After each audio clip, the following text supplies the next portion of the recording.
warga digital, terima kasih sudah bertamu di channel ini. Nah, kali ini saya akan membantu kalian bagaimana cara memunculkan menu asisten di iPhone.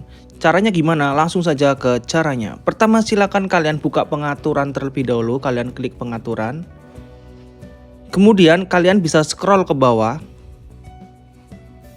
Nah, di sini ada aksesibilitas. Kalian bisa klik aksesibilitas, ikonnya seperti ini ya. Kemudian kalian pilih sentuh. Nah, kemudian pada bagian paling atas ini assistive touch, kalian klik saja. Kemudian kalian nyalakan. Dan sekarang sudah bisa ditampilkan seperti ini. Nah, seperti itu aja. Nah, jika kalian terbantu dengan video ini, mohon klik tombol like dan subscribe. Karena dengan like dan subscribe, maka channel ini akan semakin berkembang dan kalian akan terus terbantu dan terhibur dengan video-video selanjutnya.